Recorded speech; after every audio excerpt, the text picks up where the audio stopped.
Le Grand Dialogue. Sigi Kafoba. Le Grand Dialogue, l'émission des débats du studio Tamani sur votre radio. Sigi Kafoba. Le Grand Dialogue. Vous nous suivez sur 78 radios et 3 télévisions partenaires sur l'ensemble du pays. Mesdames, messieurs, bonsoir et bienvenue.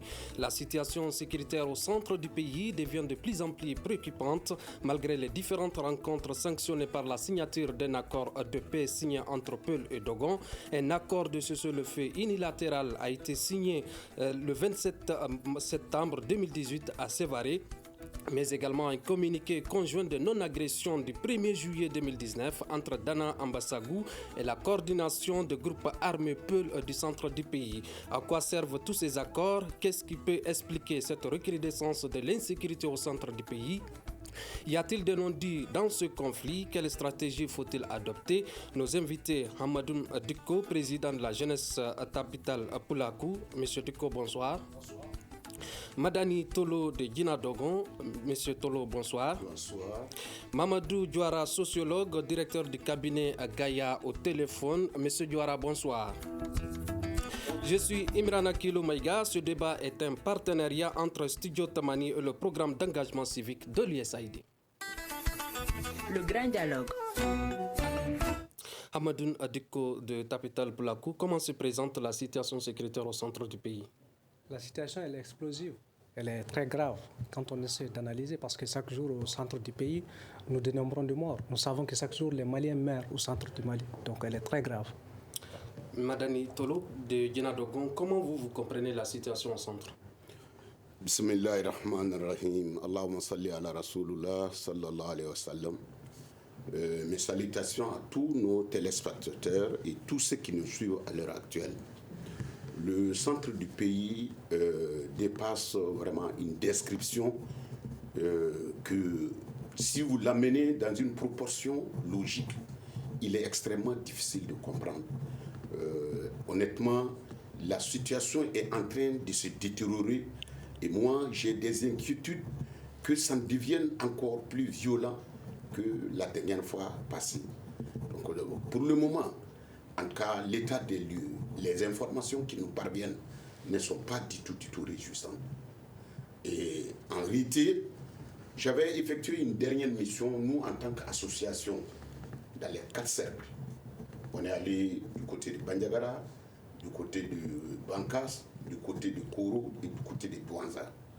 Chaque ressortissant de ces coins sont partis parler à leurs parents tout confondus. Tous ceux qui vivent sur le terroir, en somme appelés terroir ou pays de bon, j'en passe de ces mots. Et je me souviens, lorsque nous sommes partis, eux-mêmes, la population eux-mêmes, ils sont pris en otage autant que nous. Ils ne savent pas qu'est-ce qui se passe. Chaque jour, il y a des dos de morts. Tu ne peux pas aller paître tes animaux, tu ne peux pas aller cultiver. Cela dure 3 ans. Donc il y a une famine, je dis bien, incroyable qui est en train de se pointer. Voilà, à ce niveau. C'est-à-dire que rien ne va au centre actuellement. La situation, elle est explosive selon Tapital Poulakou. Elle n'est pas réjouissante selon Guina Dogon. Mamadou Diouara, quelle explication peut-on donner à la situation sécuritaire au centre du pays? Ok, merci beaucoup. Permettez-moi d'abord... vous m'entendez? Oui, allez-y. Bien, alors, donc permettez-moi d'abord de préciser que mon prénom est Mahamadou et non Mamadou. Ça, c'est un élément qui me semble important. Maintenant, pour revenir au sujet, la région du centre du Mali subit une situation qui s'est constante dans la durée.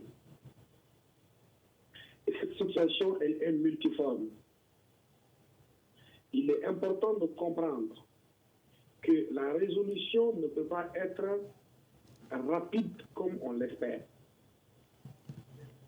Plusieurs facteurs entrent en ligne de compte. Comme vient de le dire M. Tolo, il y a aujourd'hui une crise alimentaire, une crise économique, mais il y a aussi une crise sociétale à la base qui s'est installée par le fait de la contestation des valeurs et des mœurs au niveau local. Il y a l'abondance des moyens de nuisance, notamment les armes, qui sont éparpillées partout dans la région, qui concourent en fait à une exacerbation des petites tensions et des petites querelles qui vivent très rapidement en carnage, parce que les outils usuels ont été remplacés par des armes de guerre qui ont inondé la zone. En même temps, il y a également les égos qui prennent le dessus et qui font que beaucoup d'acteurs qui sont sur place ou qui sont en dehors des sites, mais qui se sentent rattachés à ces sites-là, participent à exacerber les conflits au niveau local. Donc, il y a beaucoup de petits aspects qui sont là, ce qui fait que l'ensemble des accords, des initiatives de paix qui ont été pris peinent encore à concrétiser la paix. Mais il ne faut pas croire que parce que les tensions reviennent, ces accords de paix n'ont pas eu d'intérêt ou bien ne sont pas bien pensés. La construction de la paix est une entreprise qui requiert de la patience, de la persévérance, de la méthode et de l'insistance. Si les acteurs de la paix n'ont pas la persévérance nécessaire, n'ont pas la tempérance nécessaire, ils ne pourront jamais venir à bout des multiples soubresauts de la crise qu'ils veulent résoudre. Donc ça, c'est un élément qui est important.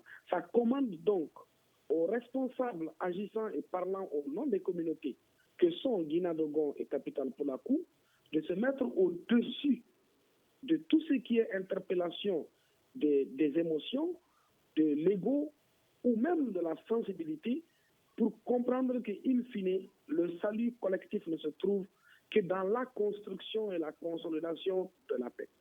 Cette construction de paix amorcée par des acteurs locaux, on a vu tout le travail abattu par, qu'on appelle ça, l'association Faso d'Ambéton, et tout le travail également qui a été abattu par l'initiative du gouvernement actuel pour aller à la base, discuter avec nous arrivons à ce sujet, Mahamadou Diawara. Et Monsieur Diko, comment les populations vivent cette situation? Les populations du centre vivent dans le jeune calvaire total. Parce qu'aujourd'hui, étant même fils du terroir, tu n'oses même pas retourner chez soi. Soit, avant d'arriver, c'est une mine qui va exploser avec toi, soit tu vas être intercepté par une milice d'autodéfense, ou par des djihadistes, ou par d'autres personnes que nous ignorons, et être exécuté, soit avant d'arriver, quelqu'un va appeler pour dire qu'un tel est en train de venir. Donc avant d'arriver dans ton village, déjà les groupes armés sont informés en temps et ils attendent à ton arrivée pour venir t'enlever, aller t'exécuter. Même avant-hier à Boni, entre le camp militaire et le carrefour, donc à 100 mètres du camp, un jeune a été sommairement égorgé en plein jour. On ne sait pas qui l'a égorgé, d'autres accusent les femmes, d'autres disent non, ça doit être d'autres personnes qui ne sont pas les femmes. Mais de mon point de vue, moi je dirais quand même que ça, ce n'est pas l'acte, l'œuvre des militaires en général. Parce que quand ils tuent une personne, ils font tout pour casser le corps, le cadavre. Donc je pense quand même que ce n'est pas eux le coupable. Donc, et ça doit être qui? Je ne sais pas. C'est pourquoi j'ai dit je ne sais pas. Mais eux, ce n'est pas leur mode d'opération, à ma connaissance. Parce qu'aujourd'hui, nous savons ce qui se passe au centre, nous savons qui fait quoi. Et quand on voit le mode opératoire, on peut dire que ça doit être les FAMA, ça doit être les djihadistes ou les groupes d'autodéfense. Vous voyez? Donc là-bas, aujourd'hui, les populations vivent dans un calvaire total parce que tonton Tolo l'avait dit, que la crise économique, alimentaire, sécuritaire, tout, sociétal. Donc la situation est explosive et que les populations ne parviennent même plus à bouger, à sortir de ces ailes. Nous sommes sous un embargo total. Vous comprenez?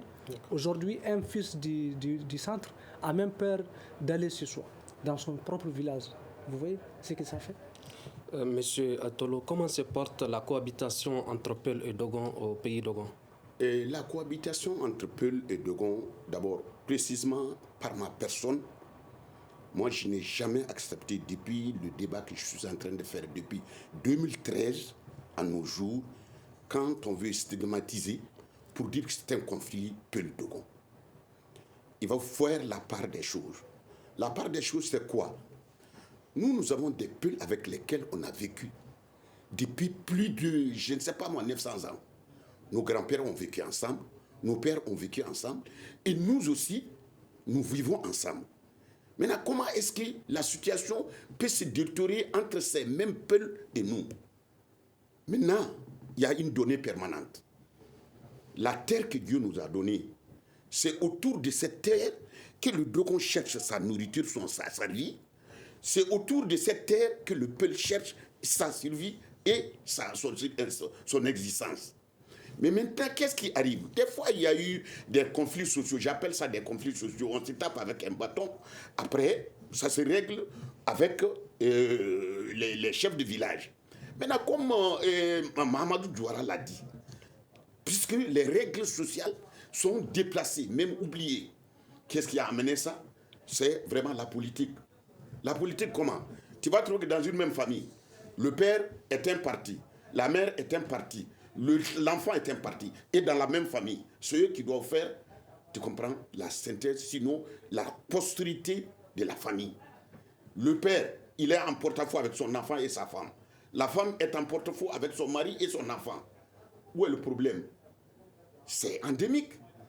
C'est-à-dire la femme n'écoute pas son mari, l'enfant n'écoute pas son père. Sinon, personnellement, d'un point de vue personnel, dans mon village, quand je dirais à mon fils, si tu agresses un peu, tu vas me trouver devant toi.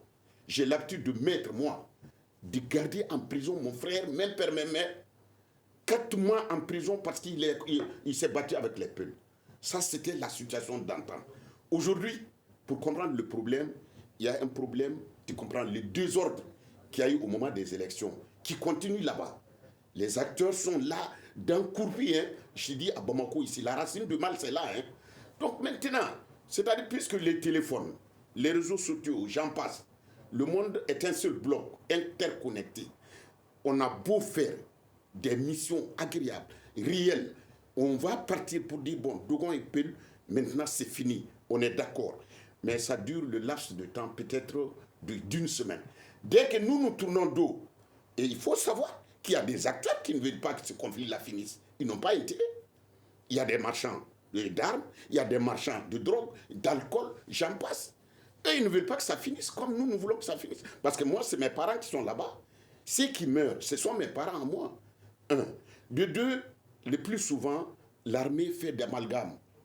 Honnêtement, récemment, on est allé bombarder une base où il n'y avait personne. Une base d'Anam. Nous arrivons à ces bombardements.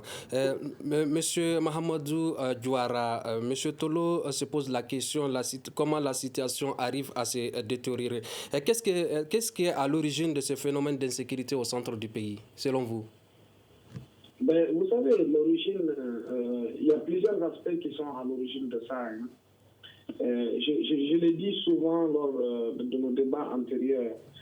Quand, en 2012, les régions du Nord ont été occupées, tous les regards étaient concentrés sur le Nord. Mais les gens n'ont pas vu toute la pression qui était en train de s'exercer sur le centre et qui bouleversait tout l'ordre établi. Dans un premier temps, il faut savoir que la crise au Nord a déclenché l'arrêt du tourisme qui a annihilé l'ensemble de la chaîne économique de la région de Mopti, qui vivait essentiellement de ça. Le pays de Bon et d'autres sites touristiques de la région, tous les acteurs économiques, les commerçants, les hôteliers, les transporteurs, les artisans, tout le monde vivait de la chaîne économique liée au tourisme. La crise au Nord a provoqué l'arrêt du tourisme. Ça, c'est le premier impact de la crise sur le centre. Donc, le deuxième impact de la crise sur le centre, c'est que quand le Nord a été occupé, l'armée du Nord est venue s'installer à Mopti, sans être une armée affectée où chaque agent est affecté à une unité, à une brigade, à une compagnie, jusqu'au commandant de zone. Le commandant de zone de Mopti qui était là-bas en 2012, qui connaît son nom aujourd'hui? Personne. Didier Dago qui s'est installé à Mopti n'était pas affecté à Mopti, il était à Gao. C'est en quittant Gao en désertion qu'il est venu s'installer à Mopti. Et tous les militaires qui ne voulaient pas cohabiter avec la junte à Bamako sont partis s'ajouter à lui, dans l'optique d'aller vers une reconquête hypothétique du Nord. À côté de ceci, des milliers de jeunes qui voulaient également se former pour participer à la guerre de libération du Nord. venus du nord ou venus du sud, sont venus se retrouver dans la région avec des formations militaires à ciel ouvert. Donc la région a été surpeuplée par des acteurs qui ne sont pas producteurs de richesse, mais consommateurs quand même, et qui se sont livrés à une activité militaire avec usage et manipulation d'armes, donc en développant des aptitudes de nuisance, sans un encadrement moral et réglementé. Donc tout ceci a eu un impact important. Le troisième aspect, c'est que les populations harcelées par l'occupation au nord se sont massivement déplacées pour venir majoritairement s'installer dans la région de Mopti. Et ces populations aussi ne sont pas des producteurs agricoles, ce ne sont pas des producteurs de richesse, mais c'est des consommateurs. Donc imaginez une région dont l'activité économique essentielle a été annihilée parce que c'était le tourisme, et qui se retrouve avec 4 à 5 fois plus de population qu'initialement, la crise devient naturelle. Et quand cette population est majoritairement jeune, militarisée et outillée pour la nuisance militaire, facilement, on arrive à un bouleversement. Et ces bouleversements sont de divers ordres. Le premier ordre est lequel? C'est que c'est des acteurs nouveaux qui ne sont pas du terroir, qui ne connaissent donc pas les mœurs et les traditions, et dont le comportement sera en déphasage avec les logiques culturelles internes du milieu, du point de vue sociologique. L'autre aspect qui est important, c'est que la raréfaction des ressources de subsistance renvoie les gens à tomber dans le réflexe de la prédation ou du repli identitaire ou communautaire. Donc les communautés vont se retourner sur elles-mêmes, développer les réflexes de protection de leurs biens et de leur identité, ce qui va aboutir à la naissance des tensions intercommunautaires. Maintenant, à côté de ça, l'absence de l'État engendrée par le développement du terrorisme, parce qu'au moment où cela se faisait, de l'autre côté de la zone non occupée, de la zone occupée, se trouvaient aussi les groupes terroristes qui avaient rassemblé des milliers de jeunes et qui étaient en train de former, d'abord par des missions de Dawa, ensuite par leur enrôlement et leur entraînement militaire, pour les préparer à devenir les terroristes qu'ils sont aujourd'hui dans le centre du pays. Donc ceci, leur nuisance a engendré le déplacement de l'État. Et le déplacement de l'État a permis l'émergence de nouvelles légitimités locales fondées sur la capacité de disposer d'une arme et de s'imposer par la force. Et cela a fait que des individus dans le milieu Peul qui étaient avant des vassaux ont pu, par l'accointance avec les groupes terroristes, poser des actes de violence pour les permettre de s'arroger une nouvelle place, une nouvelle légitimité et un nouveau rang au sein des communautés qu'ils n'avaient pas avant. Donc, des crises intracommunautaires aux crises intercommunautaires, la situation a continué à s'empirer. L'absence de l'État a permis aussi l'arrivée de nouveaux acteurs. Aujourd'hui, quand vous prenez dans le centre du pays, il y a toute une mafia du vol du bétail de la région de Mopti pour aller ravitailler l'Algérie. Donc, les gens viennent voler les bétails au centre pour l'amener vers Abaïbara. Et à partir de Abaïbara, il y a des camions qui viennent le prendre pour l'amener en Algérie. D'autres personnes viennent aussi le voler pour l'amener en Côte d'Ivoire jusqu'au Libéria. On a des dossos de la Côte d'Ivoire et des mercenaires du Libéria qui viennent également opérer dans la zone. Et tous ces acteurs-là, comme l'a dit M. Tolo, font partie de ceux qui ne veulent pas que la situation se résolve dans le centre du pays. Parce qu'il y a une économie criminelle qui s'est développée autour de ça. Donc la situation est extrêmement complexe. On n'a malheureusement pas le temps de rentrer dans l'ensemble des détails, mais il y a énormément d'acteurs qui sont là avec des agendas diversifiés et qui chacun concourt à rendre la situation plus difficile à régler. C'est pourquoi les responsables des communautés et des Mamadou doivent faire dépassement de soi. D'accord, Mohamedou Diawara. Monsieur Diko, selon Mohamedou Diawara, des activités de nuisance sont menées au centre du pays. Également, des individus peuvent en complicité avec des ambitions inavouées. Est-ce que vous confirmez son analyse? Vous savez qu'il est très important de comprendre de savoir qu'aujourd'hui, la crise du centre, elle est quand même entretenue par d'autres personnes. Si vous voyez qu'elle s'exacerbe chaque jour, la crise devient de plus en plus grande, de plus en plus complexe. Cela veut dire qu'il y a des gens qui soutiennent ces milices, il y a des gens qui soutiennent ces terroristes, il y a des gens qui soutiennent toutes ces ethnies qui sont là-bas, qui sont en train de s'entretuer. Cela est clair. Maintenant, là où seulement je vais en venir, parce qu'il y a une partie où il a dit que certains peuples ont voulu trouver de la place au sein d'autres ethnies, auquel ils n'en avaient pas. Là-bas, je ne comprends pas bien parce que, si je me fais bien comprendre, avec les terroristes djihadistes, quand ils ont commencé leur exaction, ils ont commencé par d'abord tuer les Peuls. Par exemple, j'ai toujours répété ici au studio Tamani, moi-même je suis un exemple, parce que toute la famille a été quasiment décimée. Plus de 9 membres de la famille sont tués, assassinés par ces terroristes, que les gens disent Peuls. Vous voyez, donc pour moi, un Peul n'a pas d'ethnie, il n'a pas de religion même. Un terroriste, c'est un terroriste. Vous comprenez? Donc c'est des gens c'est des Maliens qui ont pris des armes et qui ont combattu toutes les communautés maliennes. Tous les Maliens, donc en un mot. Et c'est très important de revenir à ça parce qu'il faut que les Maliens comprennent que nous sommes tous des Maliens. Il n'y a pas que Peul, Dogon, Bamara, autre chose. Il faut qu'on s'accepte. Il faut qu'on accepte qu'il n'y a que le Mali. D'abord, sans quoi il n'y aura pas la paix. Parce que si moi je veux dire Peul seulement, il n'y aura pas de Mali. Et tant qu'il n'y a pas de Mali, le Dogon va dire non, le Peul ne va pas venir me dicter la loi. Et si le Dogon dit pareil, un Bambara va dire non, un Dogon ne va pas me dicter la loi. Donc vous voyez, c'est très important. C'est ce que je veux dire. D'accord. Monsieur Tolo, à quoi servent les différentes mesures prises pour rétablir la sécurité dans cette zone? Ok, merci. Vraiment, je remercie Mahamadou Diawara qui a l'expertise pertinente de la situation, qui a touché pratiquement tous les problèmes qui se trouvent au centre. Maintenant, le diagnostic est fait. Quelle est la solution? On est à ce niveau. Et alors, quand tu me poses cette question de savoir quelle est la situation qui se passe au centre, la situation qui se passe au centre est connue.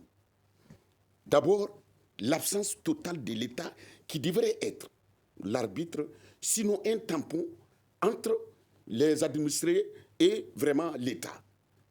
L'État n'est pas là. Tous les problèmes, tu comprends, se trouvent soit autour d'un puits d'eau. Par exemple, l'État peut creuser plusieurs puits où les gens ont à boire. Il n'y a pas à boire. Il n'y a pas, et on ne soigne personne. Il n'y a aucun service de santé qui fonctionne. L'école ne fonctionne pas.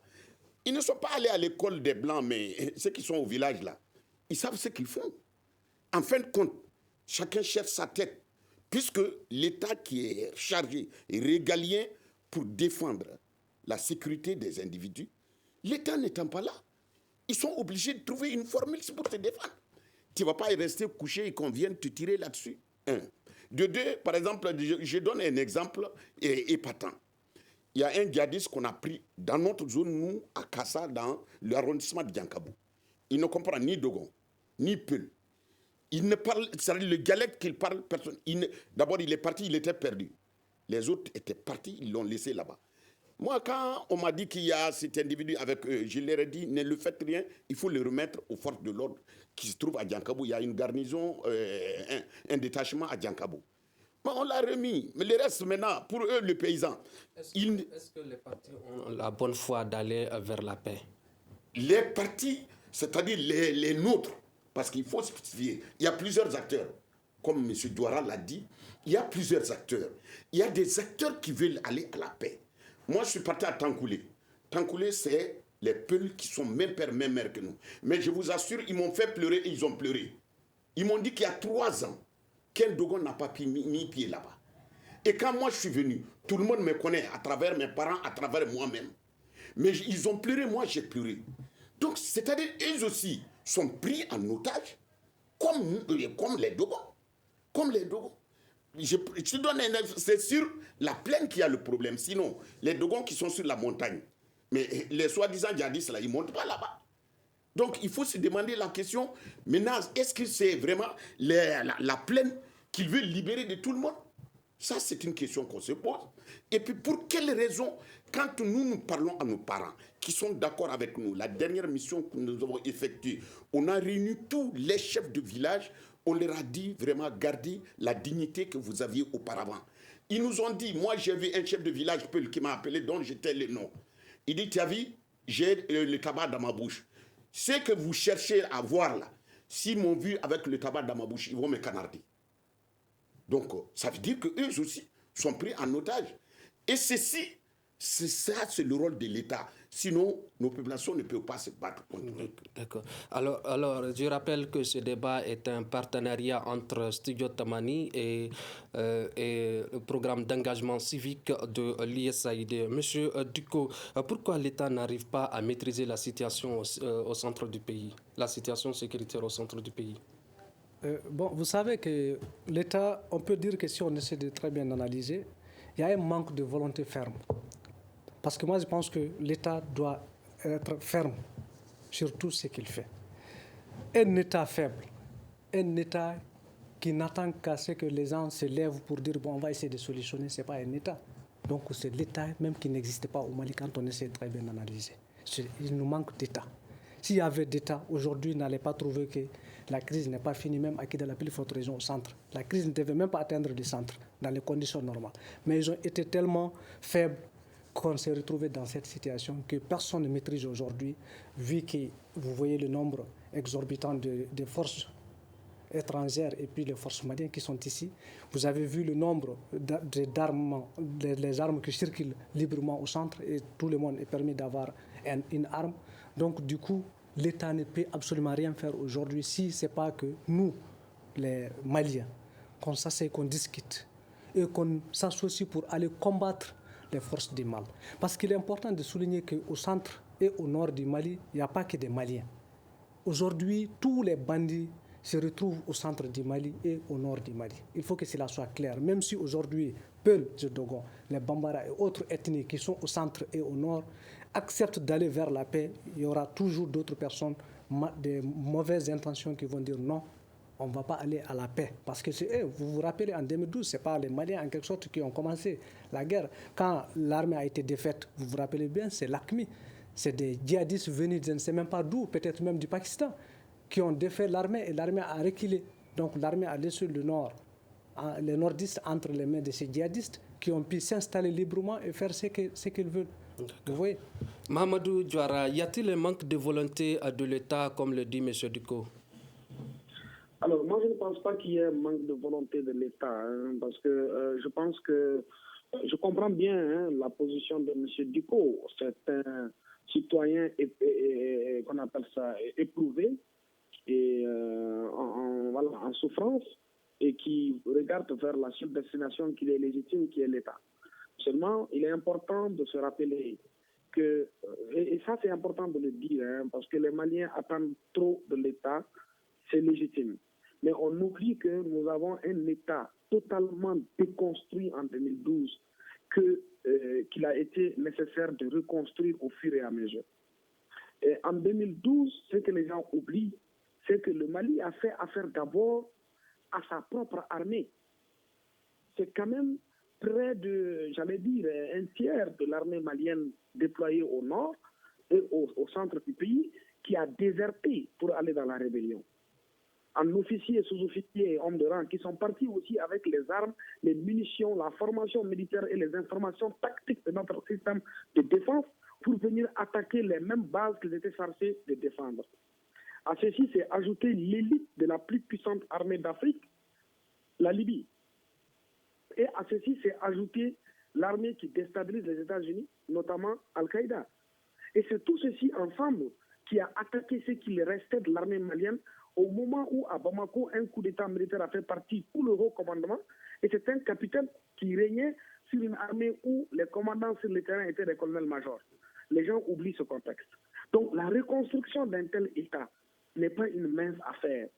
Ça demande énormément d'efforts en termes de construction des hommes, d'équipement, de formation et de reconstruction d'un système donc qui prend nécessairement du temps. On ne peut pas dire qu'il n'y a pas de volonté politique. Il y a énormément d'efforts qui ont été déployés par l'État. Et dans le cadre de la crise du centre, le Premier ministre actuel a pris des initiatives en allant à la base. Monsieur Diawara, nous arrivons dans un peu de temps à ces différentes mesures prises par le Premier ministre et d'autres ministres qui étaient au centre du pays. C'est la logique d'une réponse. C'est la logique de la réponse à votre question. C'est-à-dire, est-ce qu'il y a une volonté politique? La réponse à cela, c'est les actes posés. Il y a une politique nationale de lutte contre l'extrémisme violent et le terrorisme qui a été élaborée par l'État du Mali. Il y a le plan stratégique de la sécurisation intégrée des régions du centre qui a été élaboré. il y a la loi de programmation de la sécurité intérieure et la loi de programmation militaire qui ont été faites. Il y a une stratégie nationale de la sécurité intérieure qui ont été élaborées. C'est autant d'initiatives prises par les différents gouvernements successifs pour faire face à la question. Mais comme je l'ai dit antérieurement dans mon intervention, c'est un problème qui est extrêmement complexe, qui a plusieurs embranchements et dont la maîtrise requiert du temps, de l'expertise et de la patience. D'accord. Monsieur Tolo, quelles sont les causes réelles de cette situation au centre du pays? Bon, les causes réelles, c'est-à-dire il y a une donnée permanente. Le plus souvent, tu entends les gens parler de la milice d'Anna Amassagou. On diabolise, tandis que Dana Amassagou, je vous l'ai dit, je répète, nous connaissons qui ils sont. C'est des parents à nous. Quand nous leur parlons, ils nous écoutent. Mais l'ennemi qui est courpi, invisible, inconnu, c'est ça la donnée permanente. Tant qu'on n'arrive pas à dénicher ces gens, on va faire toutes sortes de résolutions, on va faire toutes sortes de réunions, ça ne va pas amener le résultat escompté. Par exemple, je donne un exemple. C'est-à-dire, Dana Amassagou a été traité honnêtement injustement, il faut le dire, c'est le moment de le dire.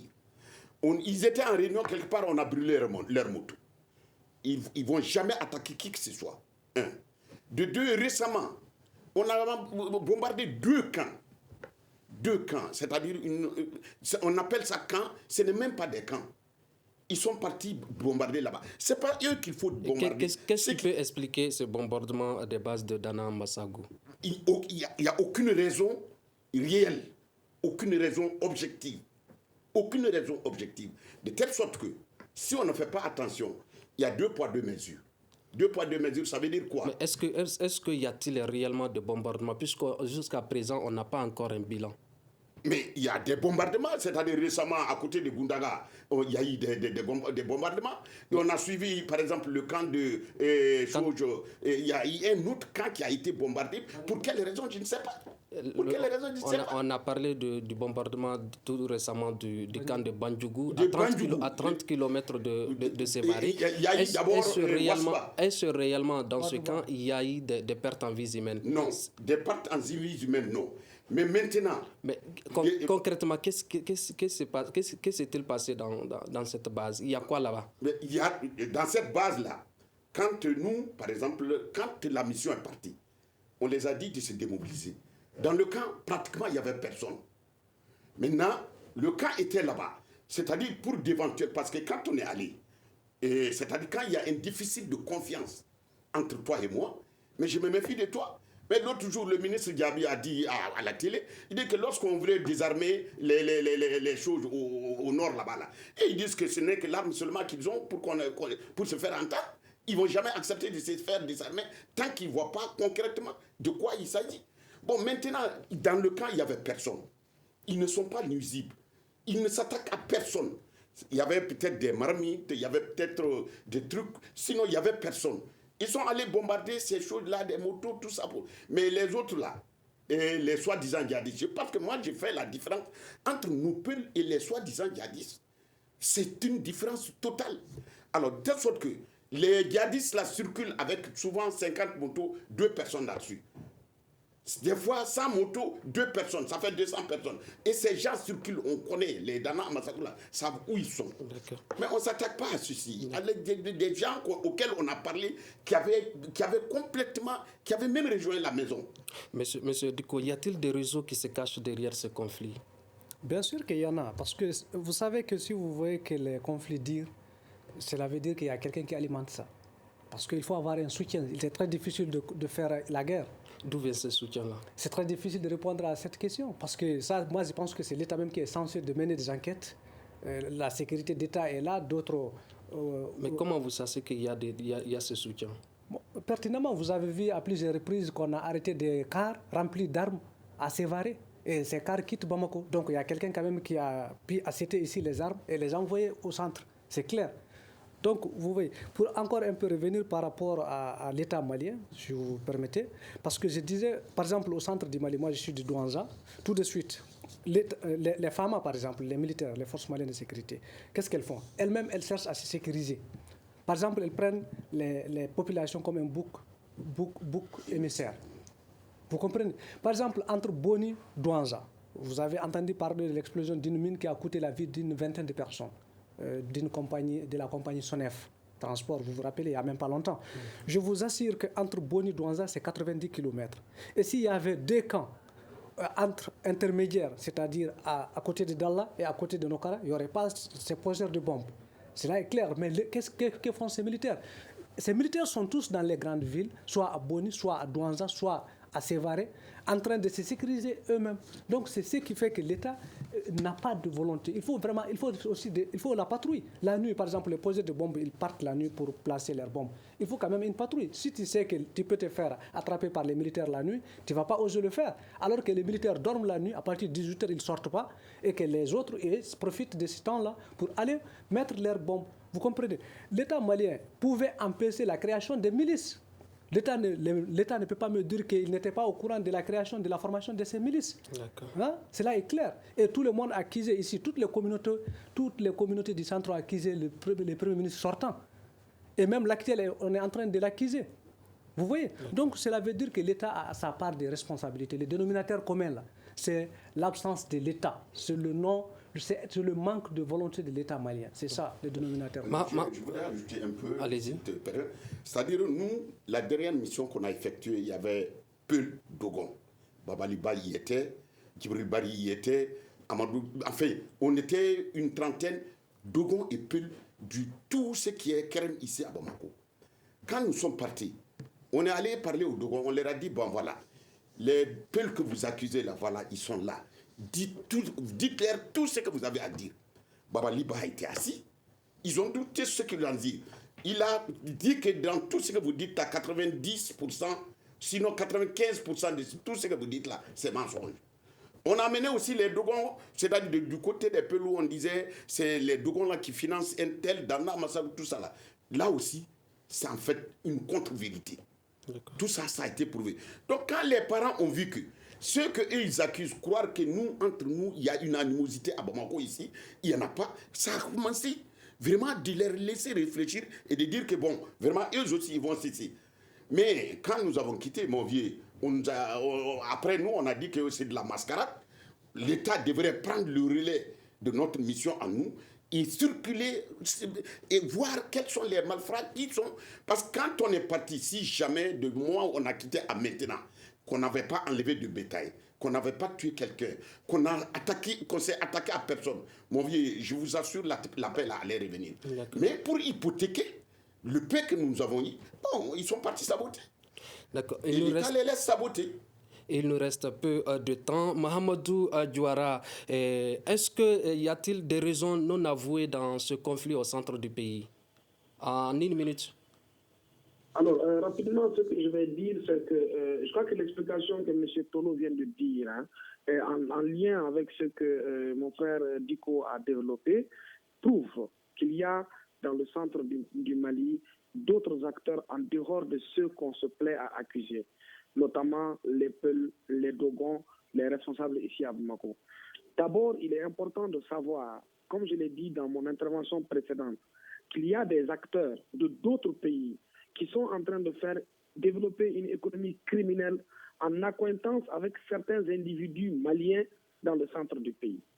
Tant qu'on n'aura pas compris cela, pour s'attaquer aussi à ces personnes, on va continuer à s'accuser entre nous mutuellement, inutilement, sans arriver à bout du problème. Je salue l'initiative que M. Tono vient de dire, de se déployer sur le terrain avec les personnes, les premiers responsables, dont les noms sont cités partout. En deuxième ressort, ce que je voudrais également expliquer, c'est que quand vous partez, vous parlez au chef, et que le chef vous dit, par exemple, que si moi je vais dans ça, on va me canarder. Ça prouve ce que je disais tout à l'heure. J'ai dit qu'actuellement, et je profite pour répondre à la question que Diko a soulevée, quand je disais qu'il y a certains acteurs de la communauté Peul qui ont, par le fait d'être en acquaintance avec les terroristes, pris des armes et ont réussi à se changer de statut. Dans la communauté Peul au centre du Mali, elle est stratifiée. Il y a des gens qui sont des vassaux, qui en temps normal n'ont pas voix au chapitre par rapport aux grandes questions, parce qu'on les considère comme des vassaux. Ces acteurs frustrés ont eu une audience auprès des terroristes. Et comme il l'a dit, quand Amadou Koufa et ses hommes ont commencé à agir dans le centre, les premiers qu'ils ont attaqués, ce sont les dignitaires Peul. Ce sont les grandes familles Peul qu'on a essayé d'éliminer. Donc, les acteurs qui sont là-bas ne reconnaissent pas la légitimité et la parole des pouvoirs traditionnels. Ce qui fait qu'avant, quand le chef dit non, c'est fini là, c'était fini. Mais aujourd'hui, ce sont d'autres acteurs qui imposent leur volonté au chef lui-même parce qu'ils ont la force et ils ne répondent plus des valeurs culturelles à la base qui les amènent à se soumettre aux autorités. Et ça, c'est extrêmement important à comprendre. D'accord, Mamadou Diara, vous dites vous donnez des raisons valables, mais il nous reste quelques temps à finir avant de clore cette émission. Monsieur Diko, aujourd'hui, les différentes visites du Premier ministre au centre du pays et d'autres ministres au centre du pays ont-elles changé quelque chose dans la donne? On avait de l'espoir quand on a vu le nouveau Premier ministre aller au centre et l'initiative qu'il a prise en prenant les ressortissants du centre tels que Babaliba et Nantoumé pour aller sillonner avec les autres associations, tous les fils du terroir, aller sillonner village par village, échanger, sensibiliser pour qu'il y ait un retour définitif de la paix. On a vraiment dit qu'il est en train de travailler et je pense qu'il est ambitieux, il veut ramener la paix au Mali, je crois bien. Maintenant, qu'est-ce qui se passe? Nous remarquons que récemment, par exemple, même le 5 septembre passé à Banagara, nous avons vu une manifestation qui est essentiellement composée de jeunes qui ont demandé la démission même du Premier ministre.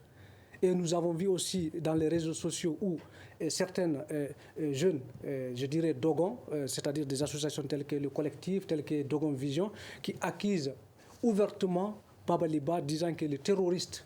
Et il faut qu'il quitte sa fonction du conseiller spécial du Premier ministre. Donc c'est très grave d'accuser sans preuve et de dire que Babaliba c'est un terroriste. Vous voyez ce que ça peut amener. Ça peut créer des frustrations. Il faut que les jeunes comprennent qu'il est temps d'aller vers la paix. Il est temps d'arrêter de publier des messages qui peuvent intensifier les exactions, qui peuvent créer de la haine. C'est pas bon, il faut qu'ils comprennent ça. Je pense que personne n'a de preuves contre Babaliba, personne n'a de preuves contre Nantoumé, personne n'a de preuves contre Tabital ou Djina Dogo. Donc nous sommes des acteurs de la paix, nous voulons ramener la paix, il faut qu'on ramène la paix, c'est ce qui nous importe. Sans quoi, personne ne retournera au centre. Monsieur Tolo, quelle a été l'utilité de ces visites? Quelle a été l'utilité? Honnêtement, moi je remercie et je félicite particulièrement Dr Boubou Cissé. Il a une approche réelle. D'abord, très souvent, dans les émissions, moi j'ai dit que avant affamé, point doré. C'est-à-dire, quand on a faim, on ne peut pas écouter. Il a amené 6000 tonnes de céréales pour la région. Ça, c'est un point extrêmement positif. Le deuxième point, c'est quoi?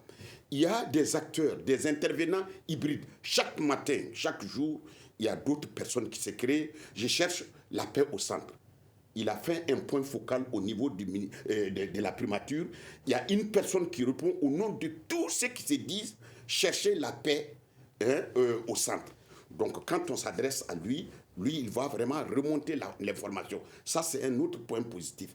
L'autre point positif, c'est quoi? Quand on est parti, le Premier ministre, dans la mission, moi, je faisais partie. J'ai dit ceci à Bankas.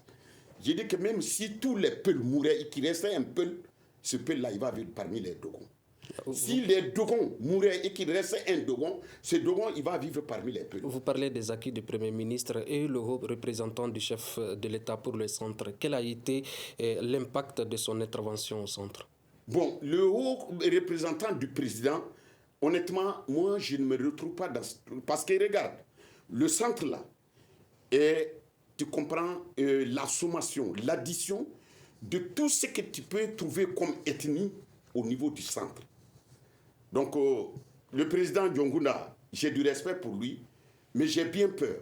J'ai bien peur parce que pour chez nous, dans notre terroir, pour écouter quelqu'un, il va falloir le connaître. Parce que moi, je vais parler au centre parce qu'on me connaît.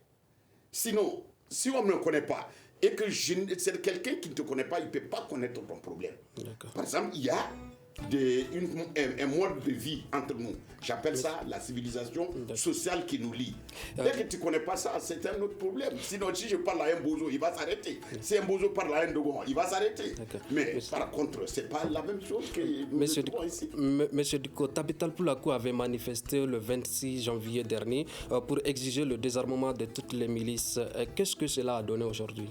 Bon, vous savez, malheureusement, vous avez remarqué qu'il y avait eu la dissolution de la milice d'Anna Amasago. Et vous avez aussi remarqué des signatures qui n'ont pas de sens, c'est-à-dire avec des groupes se disant Peul.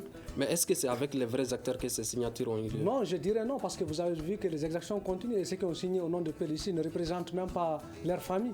C'est n'importe quoi. Ils sont assez variés, cantonnés, ils font rien. Ils ne peuvent pas ramener la paix. Il faut qu'on travaille avec les vrais acteurs, c'est ce qu'il faut. Mahamadou Diawara, en 30 secondes, quelles peuvent être les solutions à cette crise au centre du pays? Il faut renforcer le dialogue avec les acteurs à la base, comme le Premier ministre l'avait amorcé.